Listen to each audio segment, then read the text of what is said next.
ফেব্রুয়ারিতে যদি নির্বাচন না হয়, সেটা যদি পিছিয়েও যায়, তারপরও গণভোটটা আগে দিয়ে দিতে হবে। মানে নির্বাচনের চাইতে গণভোট বেশি গুরুত্বপূর্ণ। বাঁশের চেয়ে কঞ্চি বড়, সূর্যের চেয়ে বালি গরম। জনাব তাহের জামায়াতে ইসলামীর নায়েবে আমির এ ধরনের একটা মন্তব্য করেছেন। মানে বাংলাদেশের জন্য তার ভাষ্যমতে একটা জাতীয় নির্বাচনের মাধ্যমে একটা গণতান্ত্রিক সরকারের চাইতে সংস্কার করার জন্য গণভোটটা অনেক বেশি গুরুত্বপূর্ণ।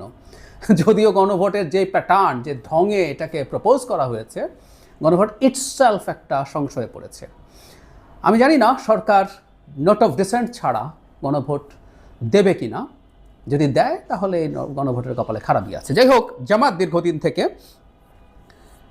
নভেম্বরে গণভোটের দাবি করছে এবং এখন আরেক উদ্ভট দাবি, মানে জামাতের সর্বোচ্চ নেতারা একের পর এক উদ্ভট দাবি করছিলেন। জনাব তাহেরি কয়েকদিন আগে, আমাদের নিশ্চয়ই মনে আছে, তিনি বলেছিলেন প্রধান উপদেষ্টাকে ঘোষণা দিতে হবে নির্বাচন যদি ঠিকঠাক মতো না হয় তিনি সেই নির্বাচন বাতিল করে নতুন নির্বাচন দেবেন। বলেছিলাম প্রধান উপদেষ্টার একটা সেন্টারের নির্বাচন বাতিল করার ক্ষমতা নাই, চেক করে দেখতে পারেন।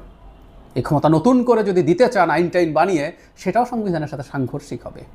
এই বেসিক আন্ডারস্ট্যান্ডিং ছাড়াই এই ধরনের রেটরিক বলে যাচ্ছেন। যাই হোক, একটা প্রতিনিধি দল এসেছিল, তাদের সাথে বসার পর যে ব্রিফিং করেছেন জনাব তাহের, সেখানে তিনি বলছেন কোনো কারণে যদি জাতীয় নির্বাচন সঠিক সময়ে নাও হতে পারে, আমরা আশা করি সঠিক সময় ইনশাল্লাহ হবে, তখনও তো জুলাই সনদ তো আমাদের পাশ করতে হবে। মানে নির্বাচনটা সঠিক সময় হবে এটা বলছেন, কিন্তু যদি নাও হতে পারে, জুলাই সনদ তো একটা সংস্কারও, সুতরাং দুটোকে একসঙ্গে জুড়ে দেয়া এটা আমরা কোনোভাবে সঠিক মনে করি এবং এটা জুলাই সনদকে অনিশ্চয়তার দিকে নিয়ে যেতে পারে।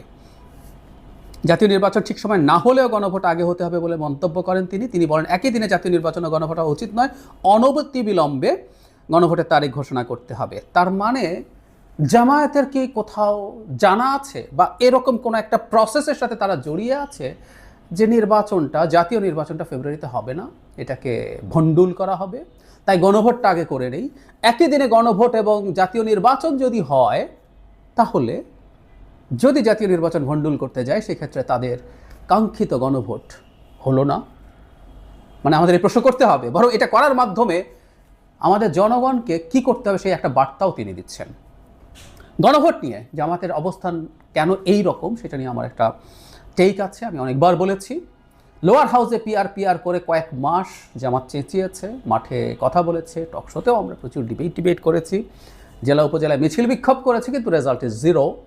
বলেছিলাম যে বিরাট ট্র্যাকশন পেয়ে আলোচনার বিষয় হয়ে জামাত ওভারপ্লে করে ফেলেছে। এখন তো জামাত ইজ ডিফিটেড। পেরেছে কি লোয়ার হাউসে আনতে? কাকুতি মিনতি করেছিলেন একবার যে না, অন্তত এই নির্বাচনটা হোক, পরে না হলেও চলবে, লাভ হয়নি। সুতরাং এই ডিফিটেড জামাতকে একটা জয় নিয়ে যেতে হবে, কারণ তারা তো এখন বিরাট রাজনৈতিক দল, তারা নির্বাচন জিতে যেতে পারে বলে তাদের এক ধরনের পারসেপশন তারা দেখানোর চেষ্টা করেন। সেই ক্ষেত্রে বিজয়টা হচ্ছে গণভোট হতে হচ্ছে এবং সেটা নভেম্বরে হতে হচ্ছে। এবং আরেকটা বিজয় বলা যেতে পারে, এই বিজয় কতটুকু বিএনপি মেনে নেবে আমি সন্দিহান, সেটা হচ্ছে গণভোটের নোট অফ ডিসেন্ট সরিয়ে দিতে হবে। সেটাও সুপারিশে অন্তত সেটা হয়েছে, সরকার এখনও ঘোষণা দেয়নি গণভোটে সেটা কিভাবে যেতে পারে। ফলে জামাতের এই অবস্থান নেওয়া হচ্ছে। কিন্তু যে কথাটা বারবার বলছি, এটা বলার মাধ্যমে একটা মারাত্মক সংশয় তৈরি করা হয়েছে।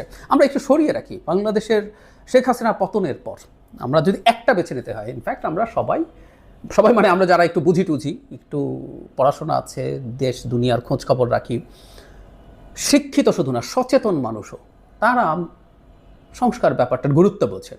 এই সংস্কারের গুরুত্ব দেশের আপামর জনসাধারণের মেজর অংশ বোঝে না, এবং যারা দাবি করে তারাও বোঝেন কিনা জানি না। জামাতে ইসলামী বলছেন পিআর হলে নাকি নিয়োগ মানে মনোনয়ন বাণিজ্য বন্ধ হবে। ব্যাখ্যা করছি না, অনেকবার ব্যাখ্যা করেছি। মনোনয়ন বাণিজ্য এখন যা আছে তার কয়েক গুণ হবে। আমি জামাতের লোকজনকে সামনে বসে চ্যালেঞ্জ করে দেখেছি, তারা এটা জবাব দিতে পারেনি। তো ওনারাও বোঝেন কিনা আমি আসলে সেটাই সন্দিহান। একটা আওয়াজ দিতে হয়, তাই আওয়াজ দিচ্ছেন। যাই হোক, সংস্কার এবং নির্বাচন দুটোই একটা শ্রেণী চেয়েছে, বিশেষ করে যাদের সোশ্যাল ক্যাপিটাল আছে, সিভিল সোসাইটি চেয়েছে, এডুকেটেড কনসাস সিটিজেনরা চেয়েছে, এটা ফ্যাক্ট।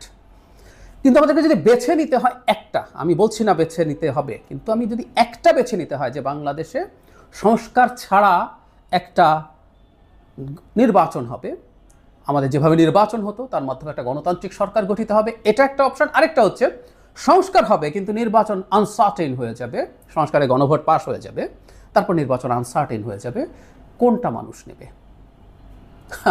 মানে কেউ যদি মনে করে আগে সংস্কারের এটা করতে হবে, এটার মধ্যে মতলববাজি আছে। একটা স্টেটের মানে গণতান্ত্রিক ব্যবস্থার প্রধানতম কথাটা হচ্ছে একটা গ্রহণযোগ্য অংশগ্রহণমূলক নির্বাচন। এর নিয়ে কোনো অন্যথা নাই। এই সংস্কারগুলো ছাড়া তো আমরা গণতান্ত্রিক ব্যবস্থায় মোটামুটি কিছুদিন চলেছিলাম, এমনকি দীর্ঘদিন গণতান্ত্রিক ব্যবস্থায় চলছে ভারতেও আমাদের প্রস্তাবিত অনেক সংস্কার ভারতের কনস্টিটিউশন বা আইনের মধ্যে নাই। তো ওরা কি চলতে পারছে না? অন্য আলাপ আরেকদিন করব, সবসময় করি, আবারও করব। সংস্কার করে ফেললে বিরাট গণতান্ত্রিক দেশ হয়ে যায়, এটা যারা মনে করেন, এটা রোল প্লে করে ফর শিওর, এটা করতেও হবে, ঠিক আছে, কিন্তু এটা করে ফেললে সব কাজ শেষ, গণতন্ত্র নিশ্ছিদ্র হয়ে গেল, এটা যারা মনে করেন তাদের খুব কম ধারণা আছে কিভাবে ডেমোক্রেটিক সিস্টেম বা প্রসেস কাজ করে। যাই হোক, তো প্রধান কাজ হচ্ছে আসলে একটা নির্বাচন হওয়া, একটা বেছে নিতে হলে, কিন্তু সেটা করছেন না।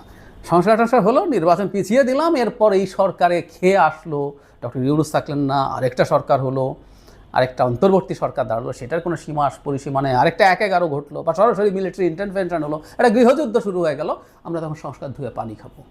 এইরকম স্টুপিড আইডিয়া আমাদের সামনে আনা হচ্ছে জামায়াতের পক্ষ থেকে। যেহেতু তারা নভেম্বরে গণভোট করতে, এবং ওই যে বলছি লোয়ার হাউসে পিয়ারের মতো ওভারপ্লে করছেন, ওভারপ্লে করতে করতে যেটা হয়, ফিরে আসা যায় না। আমি একটা মেটাফোর দিচ্ছিলাম, ছোটোবেলায় যখন কাঁদতে শুরু করতাম, কান্না থামানো ইজ রিস্কি, প্রবলেম্যাটিক। দুঃখ শেষ হয়ে গেছে কিন্তু এখন লজ্জা লাগছে কান্না থামাতে। জামাতও এই ইস্যুটা নিয়ে ওভারপ্লে করছে আমি মনে করি। এখন এটাকে ধরে যদি তারা খুব শক্ত অবস্থান নেন, নির্বাচনকে সংশয়ে ফেলার চেষ্টা, এবং তার বক্তব্যের মধ্যে ইঙ্গিত আছে, এবং আমি মনে করি নভেম্বরে গণভোট করার কোনো রকম কোনো অপশান রাখা উচিত হবে না, কারণ জামাতের নায়েবে আমিরের বক্তব্যে আমরা সিরিয়াস ষড়যন্ত্রের গন্ধ পাচ্ছি, নির্বাচন না হলে জামাতের তো বিরাট ক্ষমতা নিয়ে আছে, এই সরকারে বিএনপিরও প্রভাব আছে, এনসিপির আছে, জামাতেরও আছে। ইকুয়ালও যদি ধরি, যদিও জামাতের প্রভাব তার চেয়ে বেশি বলেই অনেকে বলেন, ইকুয়াল ধরলেও 33% প্রভাব, সরকার আসার পর 1%ও থাকবে না, কারণ সরকার বিএনপির হবে, জামাত কিছু বেশি সিট পেতেই পারে, সরকার তার গঠন করছে না।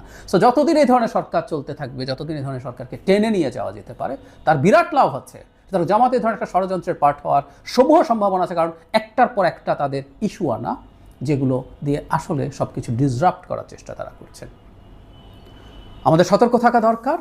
আমি মনে করি বাংলাদেশে বহুদিন একটা কথা বলেছি, গণতান্ত্রিক উত্তরণের জন্য, শেখ হাসিনার বিরুদ্ধে লড়াইয়ের জন্য জামাত একটা সময়ের পর গর্তে চলে গিয়েছিল, একটা সময় তারা ফাইট করেছে, তারপরে প্রায় 10 বছর 14-15 পর থেকে তারা অলমোস্ট কিছু করে নাই। আমরা স্মরণ করিয়ে দিতে চাই 28 অক্টোবর, সেই 28 অক্টোবর 2023 সালে বিএনপি যখন মার খাচ্ছে, জামাত তখন অসাধারণ হাসিনা স্পন্সর জনসভা করে বাড়ি ফিরে গিয়েছিল। আমাদের মনে আছে, মনে থাকা দরকার ইতিহাসের স্বার্থে।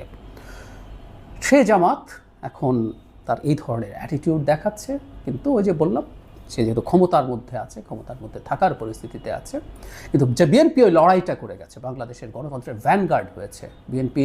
5 আগস্ট পরবর্তী সময়ে তার কর্মীরা, নেতারা অনেকে নানান রকম অনিয়মের সাথে জড়িয়েছেন, কোনো সন্দেহ নাই, কিন্তু এটা বাংলাদেশের মূল সংকট না। বাংলাদেশের মূল সংকট বাংলাদেশে একটা গণতান্ত্রিক নির্বাচনের মাধ্যমে গণতান্ত্রিক সরকার প্রতিষ্ঠিত হবে কিনা, সেটা মেজর প্রবলেম।